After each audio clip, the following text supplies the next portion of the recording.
Good morning, everybody. Thank you so much for joining us today. We are actually on episode 44, if you can believe it, of Saved You a Seat.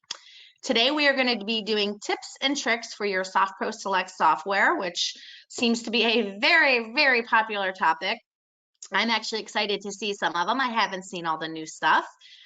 Today, I'm going to turn it over here in a second, but today we have Rhonda Webb, who is the training lead and project lead for our training team, and she's going to take you through everything here in a minute.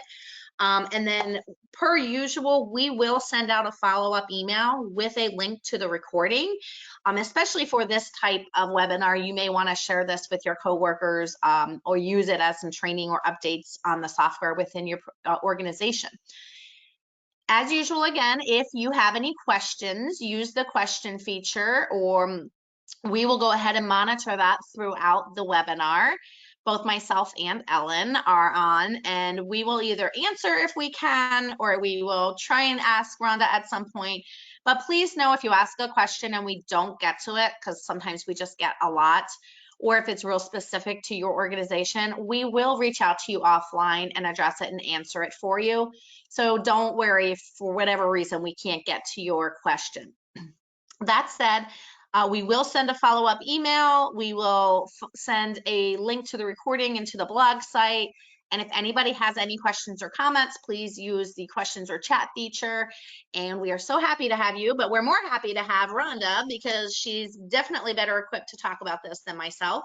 So Rhonda, I know everybody's waiting. I'm going to turn it over to you and let you have the floor.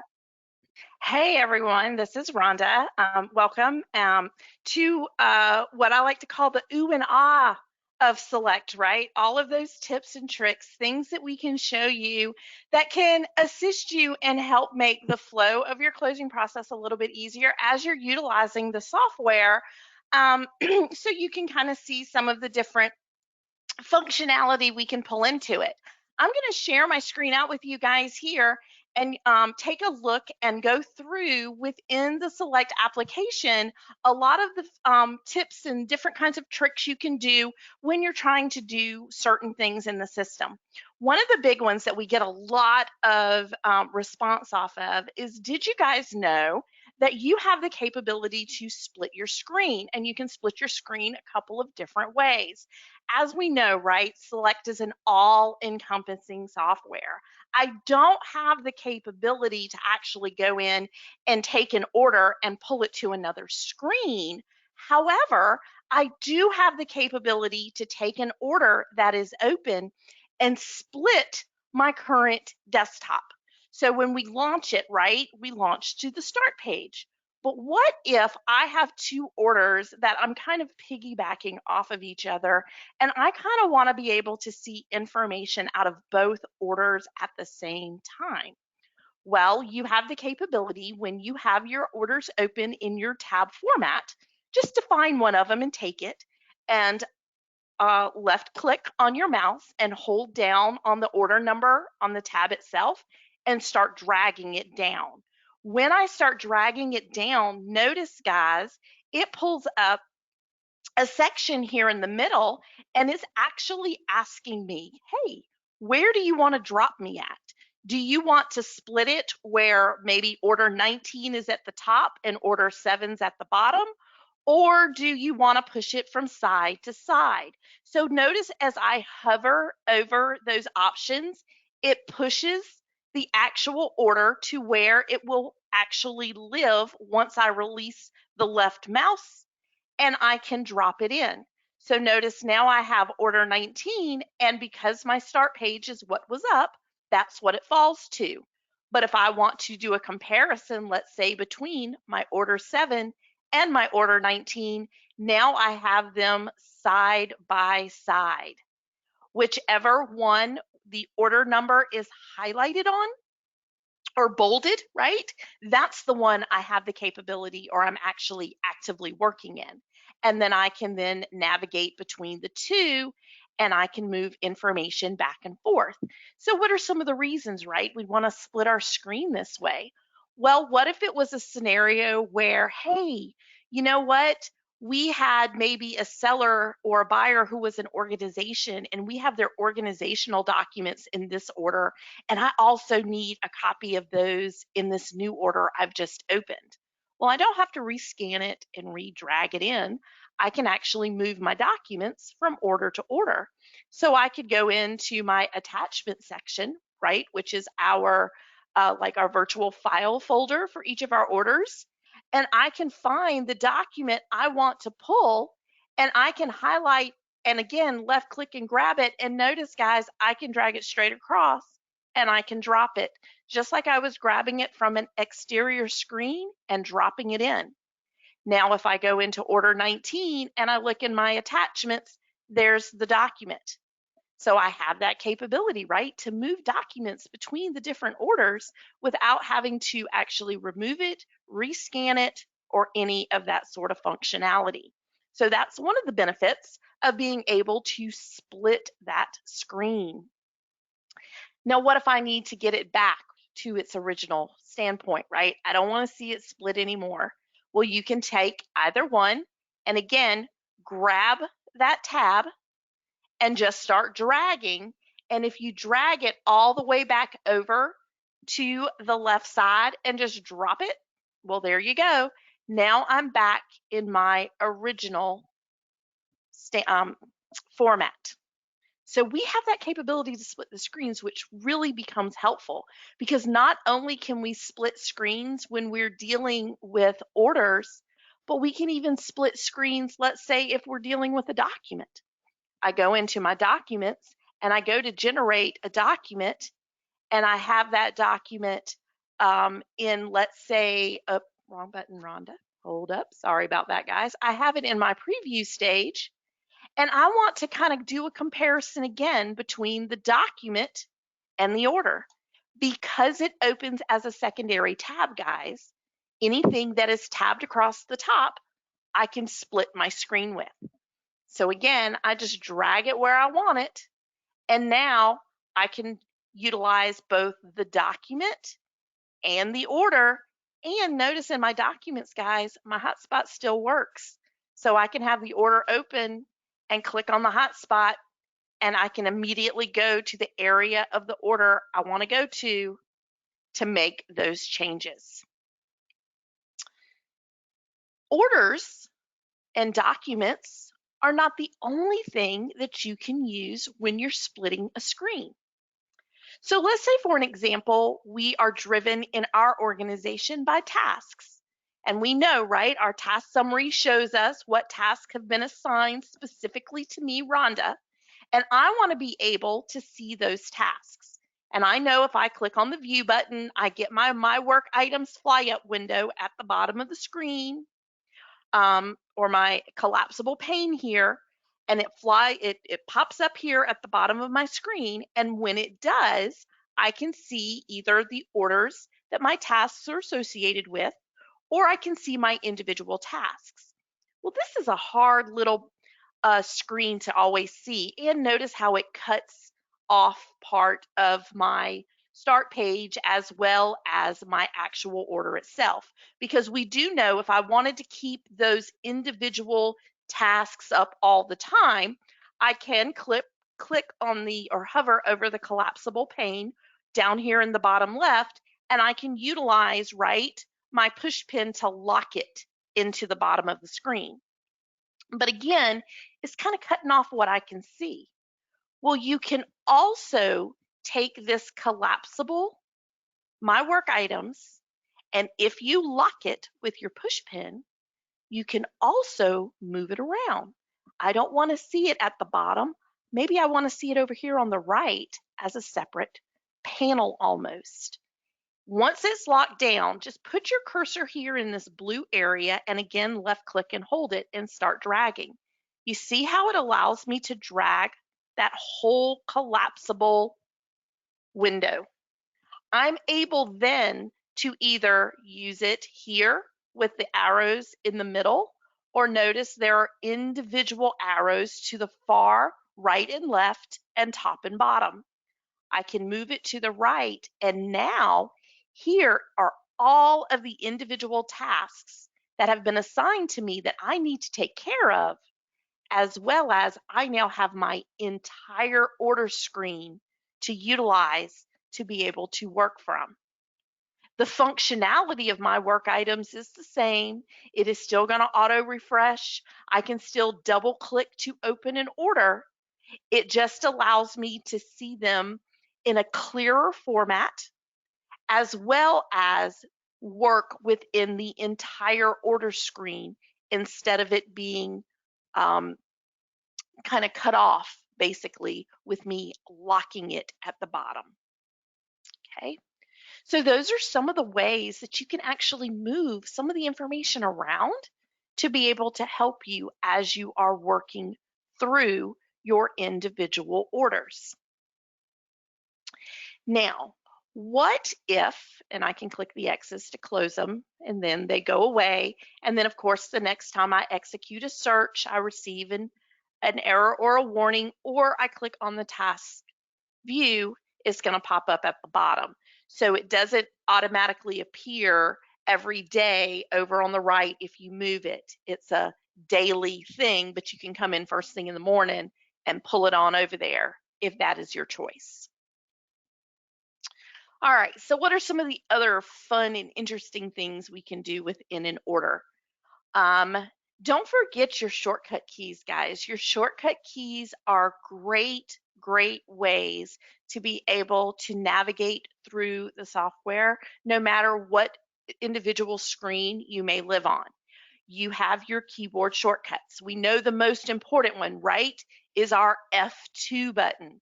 Remember, F2 is always going to be used to remove red text out of any order. Red text is the information that I input in my individual orders. I want to use the F2, so your catchphrase of the day is F2 it to undo it. Anything you want to undo, you're going to use that F2 button. I can place my cursor anywhere in that field and click F2 on my keyboard, and it removes and it reapplies any formatting, formulas, etc.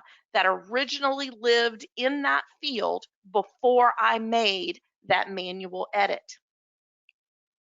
What if I need to put that date back in? We all know we can type it. We all know we can click the drop down and view a full calendar. But if that date that I want to enter happens to be today, another cool little trick is I can place my cursor anywhere in that field I want to. And if I just hit the down arrow on my keyboard, it immediately pops up today's date as well as the actual time that I hit that drop down key. That little trick there is very handy when we're dealing with those title screens, right? Because typically those are going to have some dates associated with them.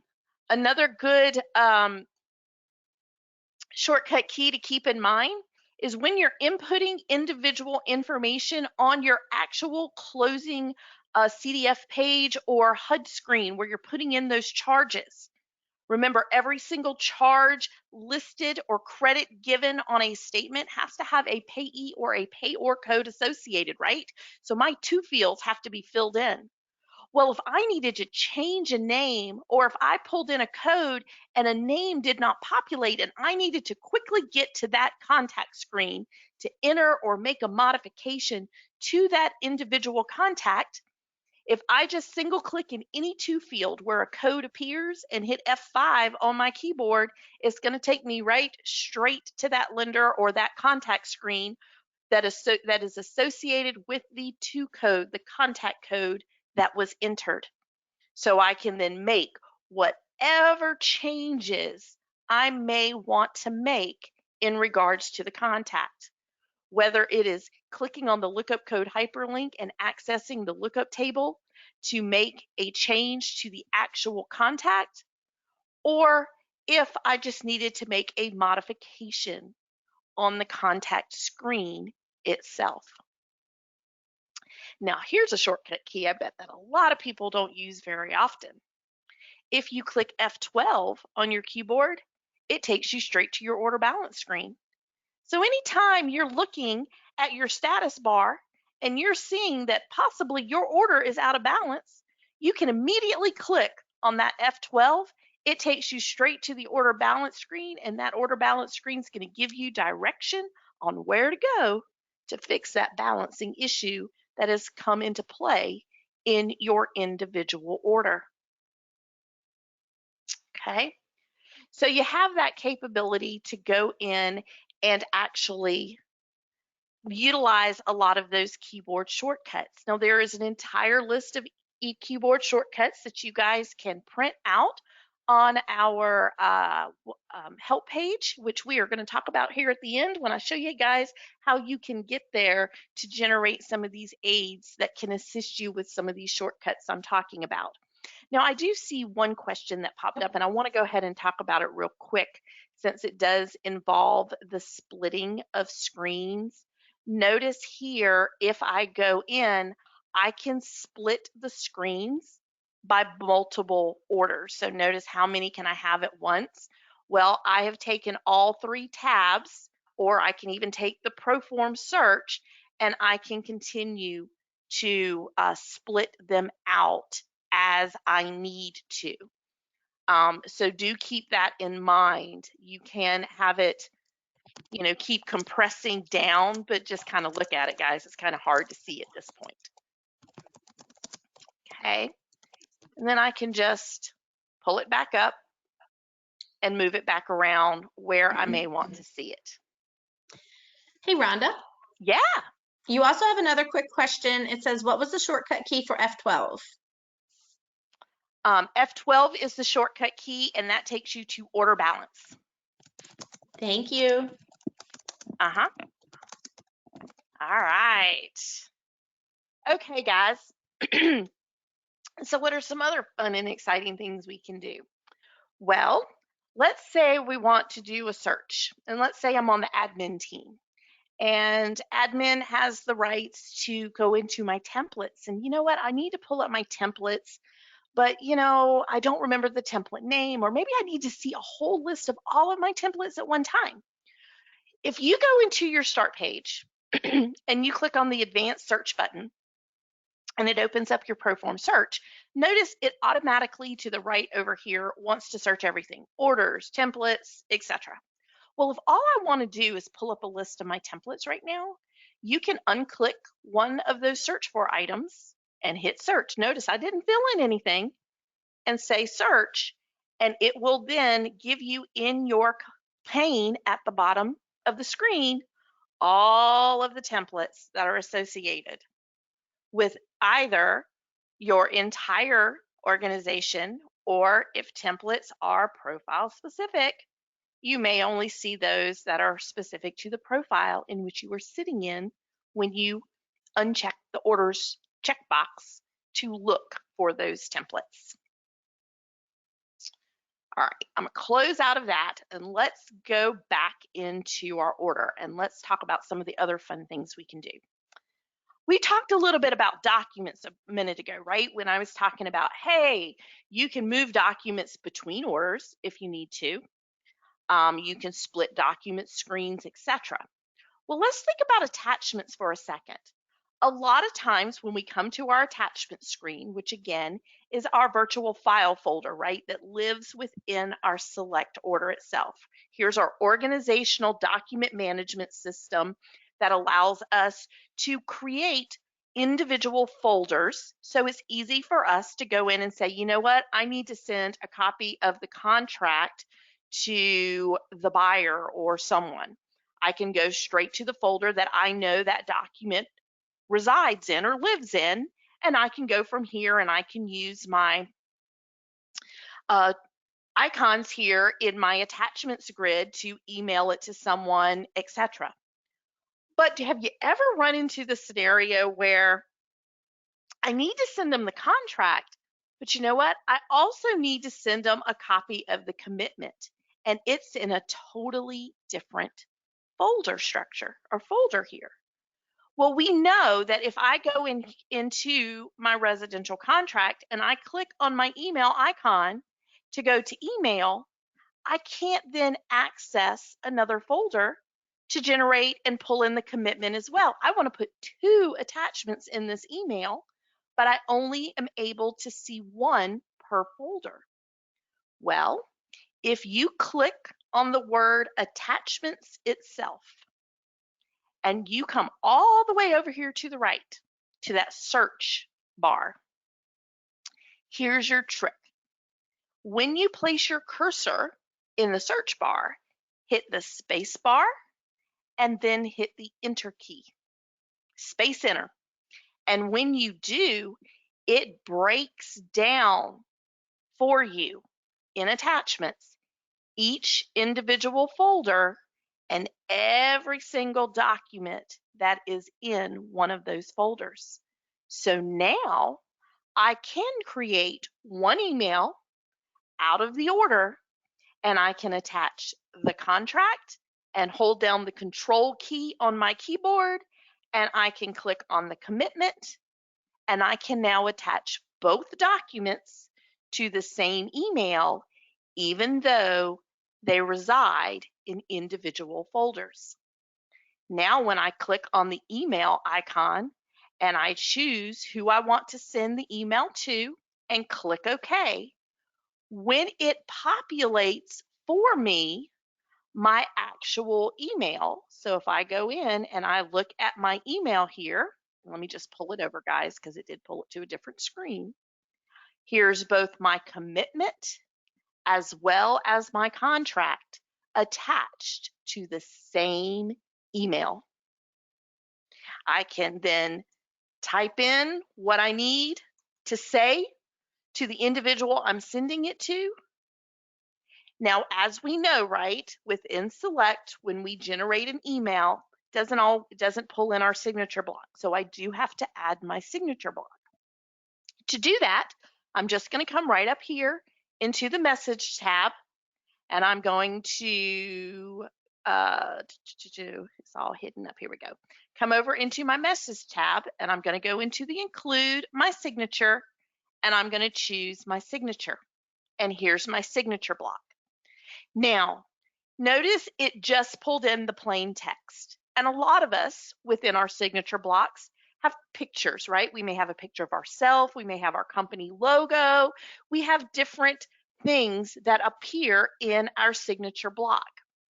When you generate an email, if it is giving you just plain text, before you send the email, you can change the plain text. To do that, you're going to go here into Format Text. So go to your Format Text tab, and you'll see in the ribbon under Format, it is looking at plain text. I want it to be HTML. So I highlight my signature, I click on, whoops, it's my plain text. Here we go. Let's try this again. Hit on my HTML, and that is going to go in, and it's then going to modify my signature to pull in any logos, etc., that I have within my signature block. So if it comes into plain text, change the format text to HTML, re-pull in that signature, and it's going to populate with all of the information as you need it to say, and then just hit send, and now your email is gone. You have the correct signature block with any logos, etc. And I was able to attach multiple documents that live in individual folders within attachments. Okay. Hey, Rhonda, there's a bunch Yes. of questions that came in regarding what you were just doing. So I wanted to just stop you and see if you wanted to, I can read them to you if it's easier for you to see them. Someone even actually asked, can you repeat how you did that? I will, absolutely. Yeah, and then just real quick before we even get into that, someone asked, how do we move the tasks to list on the right instead of the bottom? So again, guys, for the task list from the bottom to the right, it's when you click on the view, is automatically going to put them at the bottom. What you want to do is come over to the right and pin it down at the bottom. It has to be pinned for you to drag it. You're going to pin it at the bottom. you're going to just come anywhere right here in this blue space, left click and hold it, and just start dragging it to the right. You just want to drag it all the way to the far right. And I put my cursor directly on this little button here that is pointing the arrow to the right, and release your mouse. That pins those tasks automatically on the right-hand side. It's still the same tabs you had. So if you want to see the individual order or you want to see the individual task, you just click on the appropriate tab, and here is going to be that list.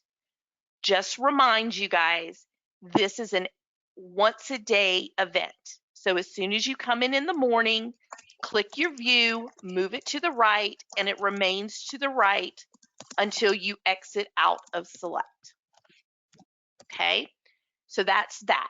Now, as far as what we just did with documents, when I need to email multiple documents out of Select that live in individual folders, in order to see every document that has either been published or attached, what I'm going to do is in the attachment screen, go to the far right, place my cursor in the field that says search, and then you hit the space bar one time, hit the enter key one time, space enter.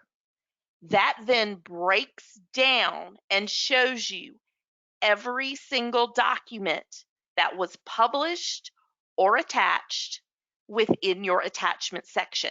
Now, one key thing here, guys, because a lot of people will say, well, I did that and I don't see anything.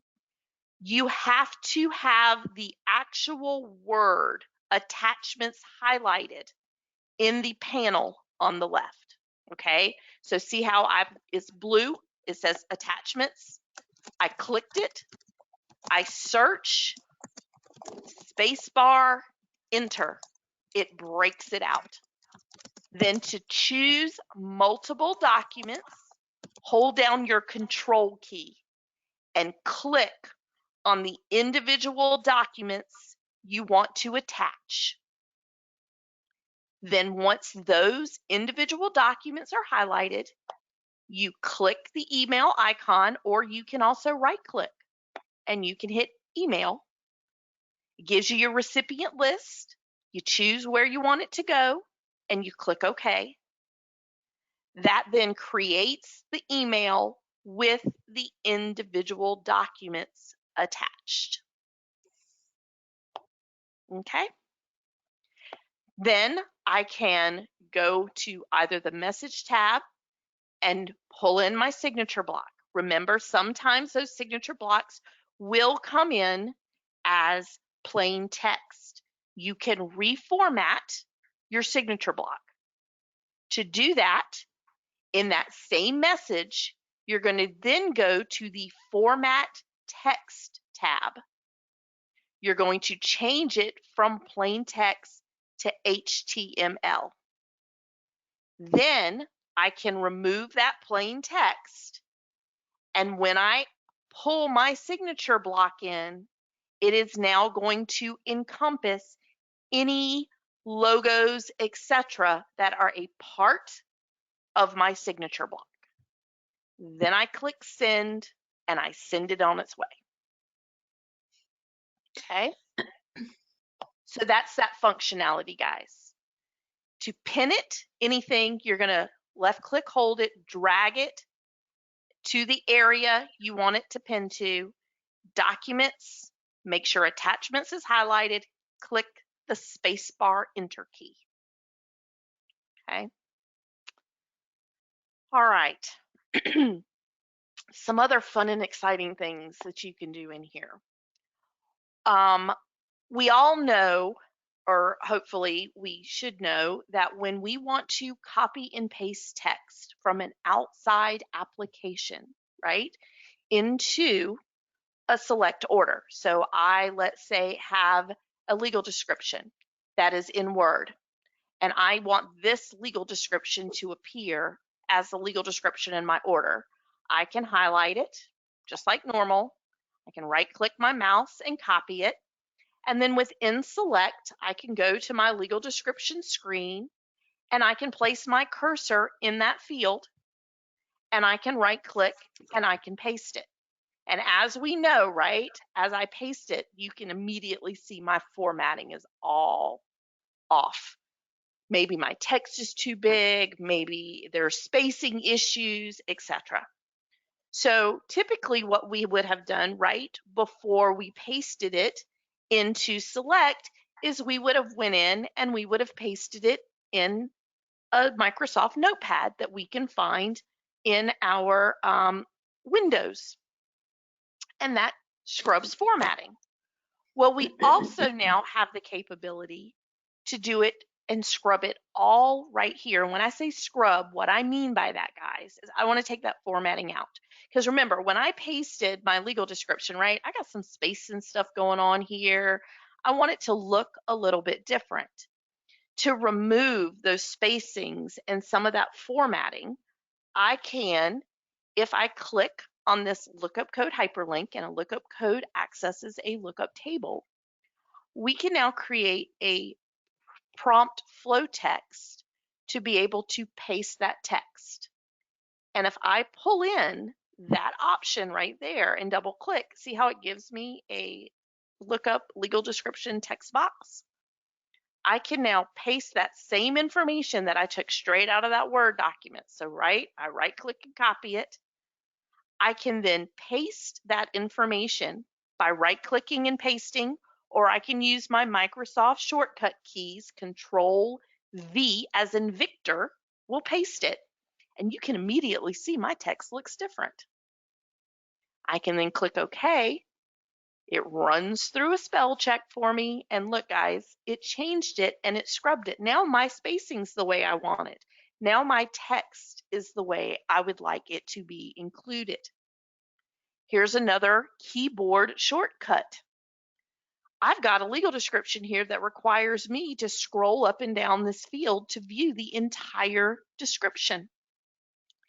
Anywhere in your select order where data lives in a field that has a scroll bar on the right-hand side, you can place your cursor in that field. Does not matter where you stick it. Just click in that field so that your cursor appears and hold down the Control key on your keyboard and then click the E alphabet key.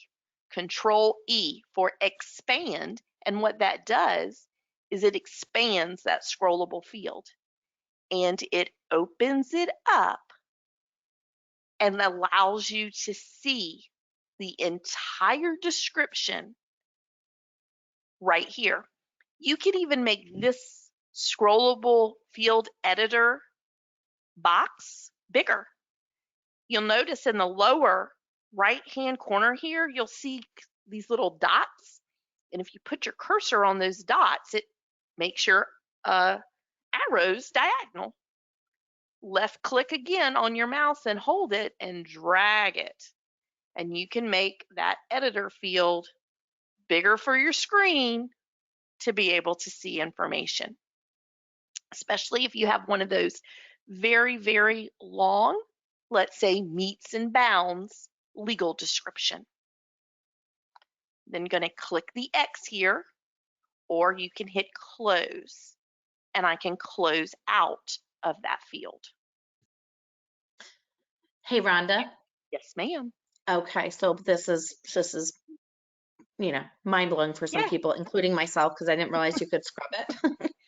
So a couple people. So one says, can we see that text trick again to correct the formatting? And then someone said, can you also use the scrub function in these requirements and exception areas?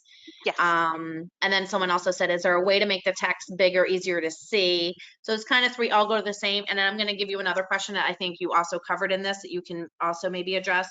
But one of it was, someone said, what if they don't have a lookup code, or how do we get the option in our lookup code screen? They don't have it. Okay, so let's take it from step number one.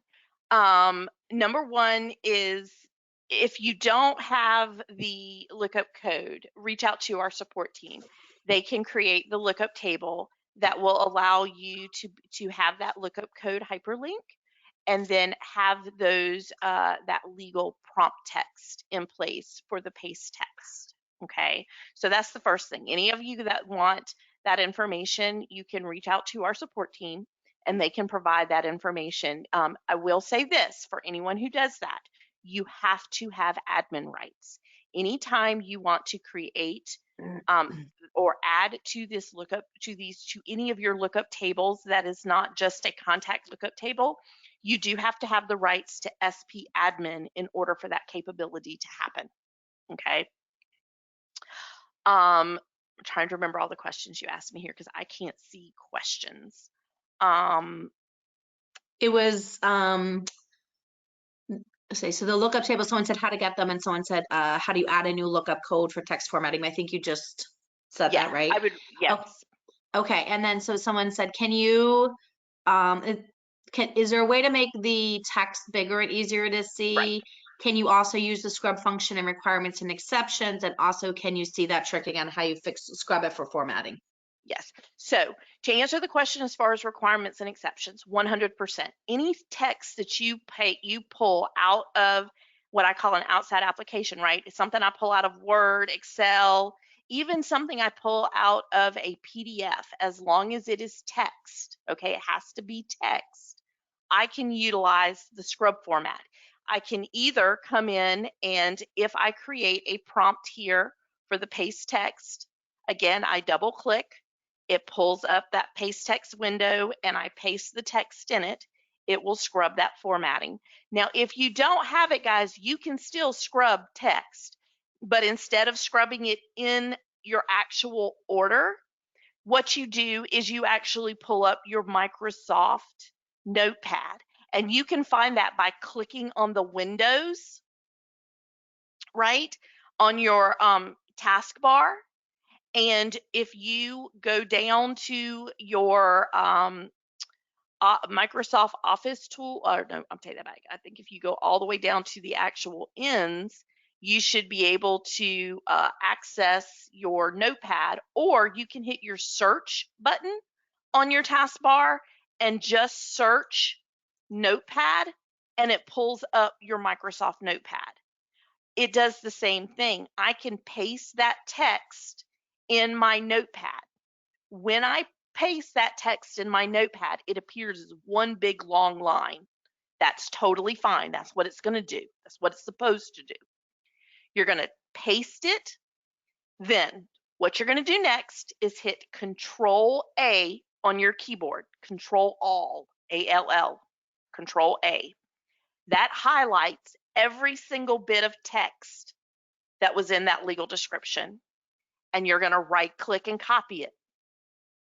Okay, so I paste it, Control A highlights it, I then right click to copy it, and I close with the X that notepad. I do not save it, and then I place my cursor in the text field, and this also works with requirements and exceptions, and I can right click and paste it, and it does the exact same thing.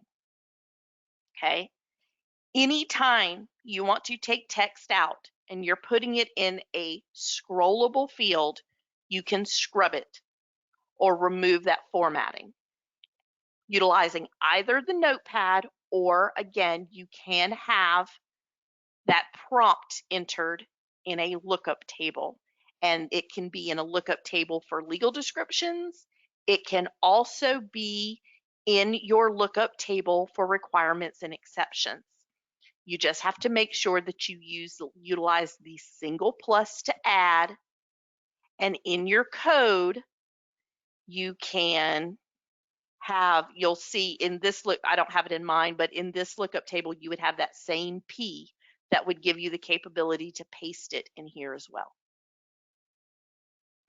Okay. All right. So that is how you can do some copying and some pasting. Hey, Rhonda, is that functionality to scrub, is that part of the new update? Someone's asking, they just need to know if they need to, maybe they just need to upgrade. No. It is not, okay. No, that is, so you've always wanted to utilize the notepad. The P option, I do not believe it is part of the update. It is just some of the functionalities that we've kind of been kind of playing around with to try to get. It could be possibly in a future update. Got it. Okay. Thank you. Okay. All right. Now, one of the most underutilized screens has to deal with balancing when we go to balance our order, and it's found in your escrow and closing my screen. So if you click on your escrow and closing expansion bar and you look down toward the bottom, you're going to see a screen called order transactions. Now, this is a great screen to use when you are trying to balance your order, because we are all very aware that our order controls everything. It controls our register. Anytime we are getting ready to go in to make any sort of funding, disbursements, or credits, we have to make sure that we have certain information in place in our actual order before we can do that functionality or make those funding options in our register, like changing payee or payor codes, changing dollar amounts. Maybe we want to place a check on hold. Maybe we want to go ahead and identify before we even get to the register how the funds are going to be handled. Are we anticipating a receipt to come in as a wire? Are we anticipating a disbursement to be made as a wire? We can utilize, guys, our order transaction screen to handle all of those options, everything. Anything I want my register to be able to do, I can set it all up directly in the order in that order transaction screen. Notice it shows me receipts versus disbursements. It is an actual picture of what the register looks like. It shows who the money is coming from, how much money you anticipate coming from them. It even gives you a details column. The details column allows you to quickly access where the software looks to pull those dollar amounts. It shows you where you're sending or who you're giving money to, the amounts you're going to provide to them. Notice there's a held column. You know what? We want to hold this check to Fidelity National Title. We're not ready to make a disbursement yet. So I can actually go in and I can click on the held checkbox. So when I get into the register knows, hey, we don't need to cut this check yet. We don't need to handle the transaction for this money yet, because we're going to hold it until a time in the future. You can see in the details, it has blue hyperlinks. You have the capability to click on a link and it takes and puts your cursor directly on the field in the screen that it's pulling the dollar amount from. So you can see and make changes. You know what? We need to add some additional charges. I can go in and it takes me directly to the section in my order. I can make those determinations. And when I close out, I can then go back to that order transactions and I can see where it made those dollar changes. You'll see some of these details, guys, says group. Did you know you have the capability before you even get to a register to ungroup monies? The recorder's office called up and said, hey, you have transfer taxes and recording fees. I need that to be two separate transactions, please. Keep in mind, any charges that we enter that are associated with the same contact code automatically group together into the same check. If I wanted to take this 1242 and I wanted to take the transfer taxes and make it a separate transaction, I can click on that group hyperlink and it shows me what two charges are grouped together. I can highlight the charge I want to remove and move it to the left. Now when I click OK, I've now got 2 transactions to go to the recorder's office. One for the recording fees, one for the transfer taxes. So you can ungroup here. I can even go ahead and say, you know what? The seller wants me to wire them their proceeds. If I click on the contact or blue hyperlink that reflects the name of the actual payee, it takes me straight to their contact screen. And on every single contact screen, whether it's a buyer, a seller, a lender, a payoff lender, whether it's a credit card company I had to create an other contact for.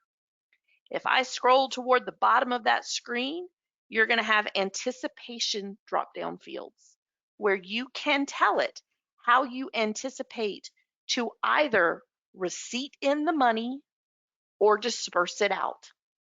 The seller wants a wire. I can go ahead and say it's going to be an outgoing wire so that the system then when I go in the register will already have that transaction as an outgoing wire. I don't have to then change it. It's going to be correct, and I don't make the mistake of cutting a check and then having to void a check to realize it was supposed to be a wire. Your order transaction screen is pertinent, guys, when you're balancing, because you can actually utilize it throughout the whole closing process, get it set up the way it's supposed to be, so that when it is time to actually hit your register and post incoming money and make your disbursements, it's all accurate. You don't have to go in and worry about making changes and having to constantly go back and forth between the register and the order.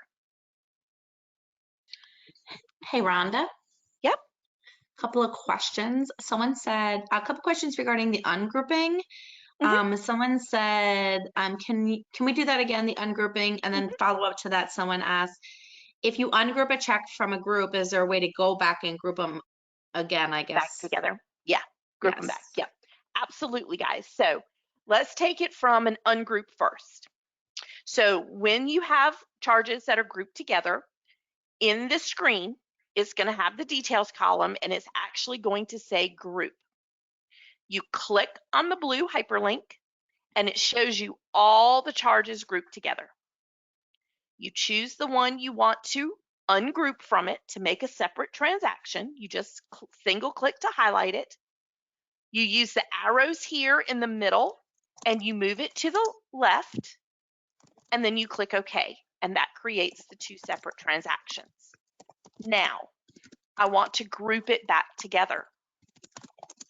Okay, so this one, guys, kind of pay attention here because this happens kind of 2 different ways.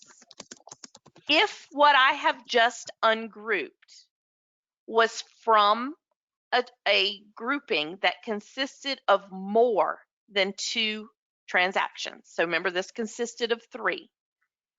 If it consists of more than 2, I can regroup it on the order transaction screen. To do that, I click on the group that remains. I highlight what I want to group back together, and now I just move it to the right instead of the left, and now I've grouped all 3 back together as one transaction. That only works when it's more than 3 charges that are grouped together. If it was just 2, like the recording charges, I actually have to go to the charge line. Okay, so what I would do is click on the line link that says CDF line, and it takes you to the charge line. Okay, then what I'm going to do is click on the blue hyperlink for the line number to go to the back details charge line. Okay, then you'll see here in the middle you have 4 tabs. You're going to the payees. Who do I want to pay this fee to? It's going to the payee, and you see how it automatically marked that button there separate? You just uncheck separate. So basically what the group does on the order transaction screen is it actually marks that separate box behind the scenes where you can't see it so that you don't have to do a whole bunch of clicking. Now those two charges are grouped back together into one check. Another question we said is, how do you show the feature from buyer money into seller money at the top of the screen? How do you show the money from buyer money to seller money? So No, you're I saying, think maybe they're referencing that maybe there was somewhere up on the screen it said like to buyer from seller, and it was on the top of your screen. Someone else asked too. this, I see what you're saying. You guys are talking about my status bar here where it says how much is going from the buyer going to the Yes. seller and if Yes. your order is balanced. This functionality here is based off of a My Screen. So when you go in and open an order, in your order ribbon, under the quick link section of your ribbon, there is an option called My Screens. In your My Screens, you guys will have SoftPro screens, and then you may have some called SoftPro Enhanced screens. If you have these SoftPro Enhanced screens, those are the screens you want to set as your default by checking the box here in the lower left, and that's what allows you to see that status bar in the upper right-hand corner. Now, that did come with your upgrade. If you do not see, if you click on any, and it doesn't matter what order you're in, if you click on My Screens and all you see are SoftPro screens, reach out to SoftPro support and they can then install the enhanced screens for you to be able to access that status bar. Just keep in mind that the enhanced screens also change the screen format that you see in this left-hand pane. So it's all the same stuff, it just kind of moves them around into different sections and expansion bars. With the, notice here, if I go to the SoftPro screens, I don't have the status that says from buyer, and if it's balanced, and notice I don't have an expansion bar that says document recording screens. If I wanted to change that up to see that status, I would go into an order into My Screens, click the SoftPro Enhanced, mark it as your default so that it's always that way, and say okay.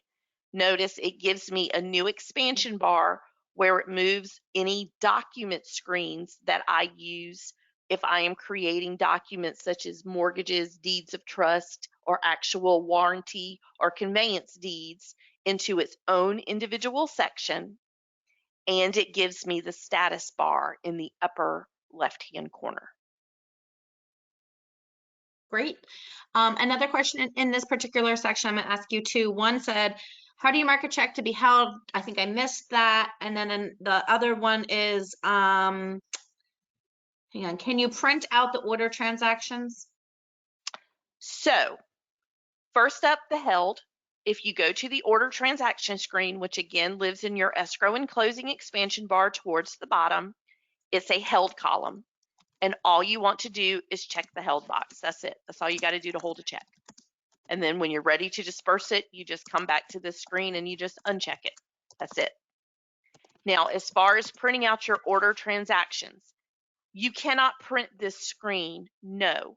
However, if you go into documents and you, in your documents tab, you search the word order, O-R-D-E-R, and you click search, you can generate an order balance sheet.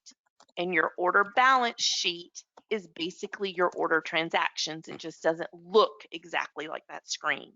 Notice if I click on my order balance sheet and I go to preview, it's going to show me what I anticipate being receipted in and what I anticipate dispersing out. So once it finishes rendering, here are my incoming funds, here are my disbursements.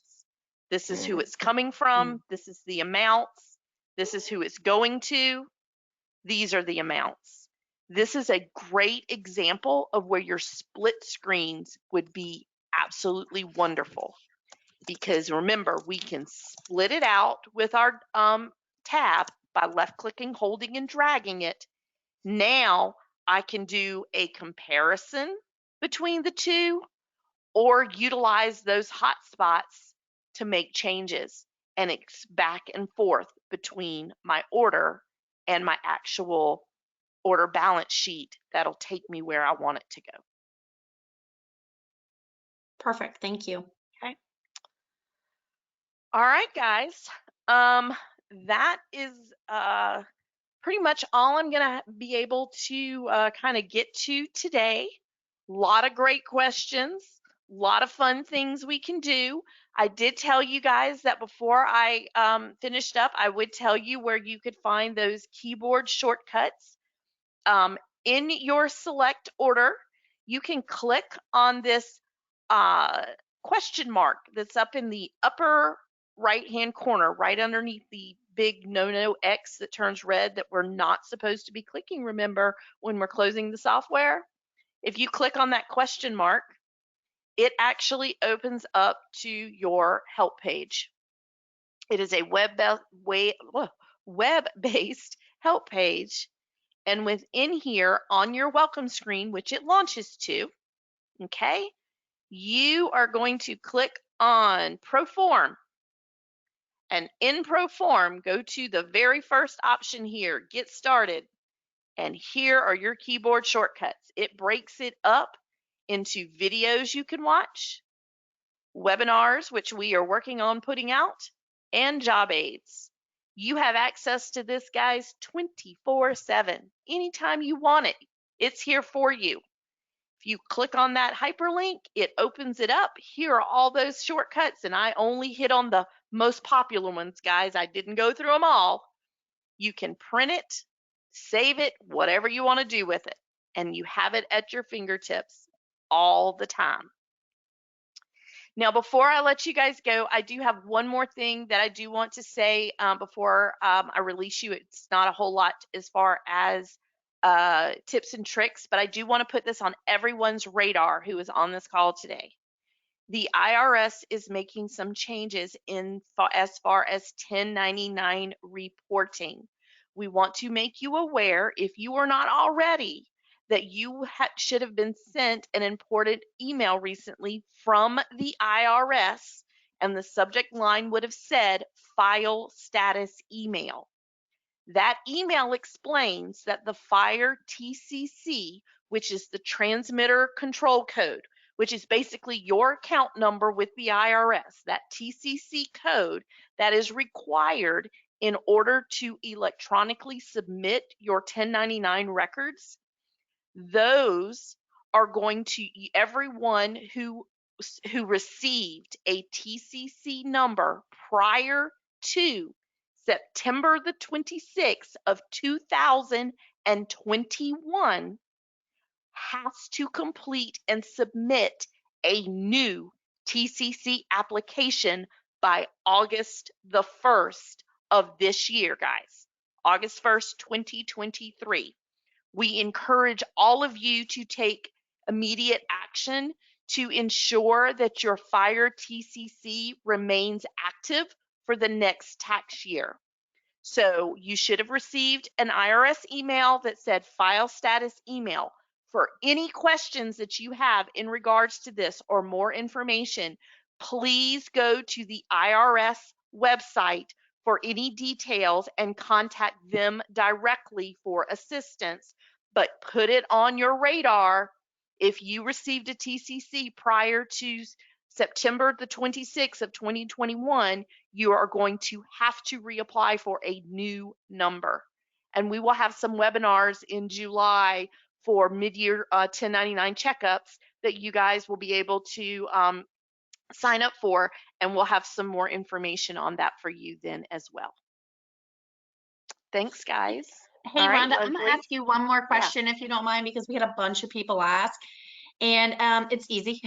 They Mhm. want to know if there's any way to make the text larger, like for example, in the legal description or requirements Yeah. exceptions, where you can zoom into those fields. If there's any way to make the text larger so that they can see it easier. I wish the answer was yes, but unfortunately it is not. It is what it is, guys. I hate to say it.